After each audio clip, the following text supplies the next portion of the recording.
আজকে কি করলাম, কোথায় গেলাম, কেন আমি আজকে হাসপাতালে আসলাম সবটাই আপনাদের সাথে শেয়ার করব।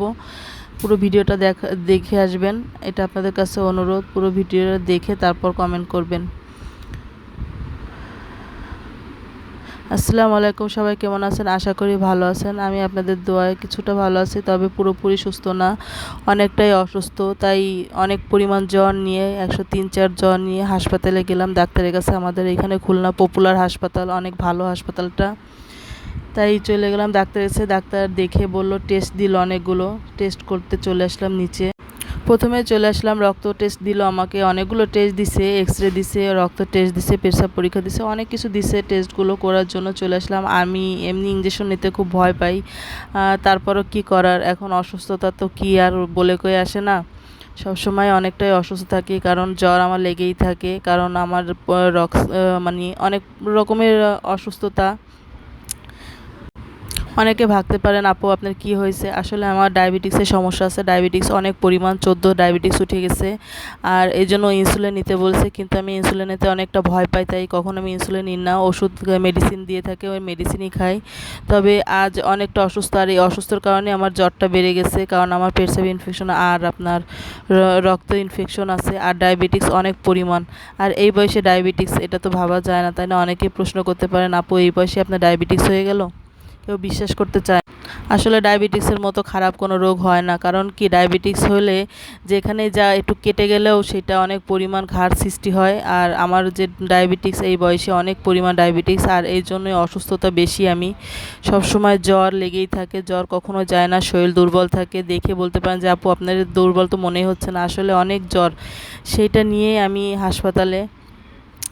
কি আর করার, আপনারা অবশ্যই দোয়া করবেন আমার জন্য, যাতে আমি তাড়াতাড়ি সুস্থ হই। আর সুস্থতা কি, এটা কখনোই আর সম্ভব না, কারণ যার ডায়াবেটিক্স হয় সে আর কখনোই সুস্থ হতে পারে না, আমার ধারণা এটাই। কারণ আমার সবসময় অসুস্থতা লেগেই থাকে, কেউ বিশ্বাস করতে চায় না, ভাবে কি এত পরিমাণ অসুস্থ সবসময় থাকে কীভাবে মানুষ। কিন্তু কি আর করার, ভিতরে ভিতরে আমি অনেকটা দুর্বল হয়ে গেছি, আর অসুস্থ জ্বর সবসময় থাকে, আর এটাই আমাকে একদম দুর্বল করে দিচ্ছে।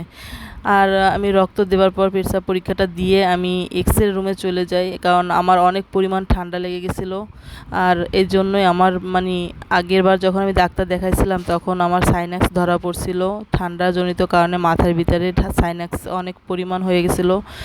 আর এই রোগের নামটা আমি আগে জানতাম না, বাট প্রথম জানলাম যে আমার সাইনাক্সের সমস্যা হয়েছে। মানে এত পরিমাণ অসুস্থ একটা মানুষ কীভাবে হতে পারে, এটা ভাবাই যায় না। আর এটা কেউ বিশ্বাসও করতে চায় না, ভাবে কি সবসময় কি অসুস্থতা সবাই থাকতে পারে? সুস্থ তো মানুষ থাকে, কিন্তু আমি তো সবসময় ধরতে গেলে অসুস্থই থাকি, সুস্থতা আমার কপালে নেই। এটাই আমার কপালটাই খুব খারাপ, কারণ অসুস্থ আমি সবসময় থাকি। বাসায় তো থাকা পড়ে না, যেহেতু আমি কর্ম করি, সেহেতু আমার তো বাসায় শুয়ে বসে রেস্ট করার তো সময় নেই।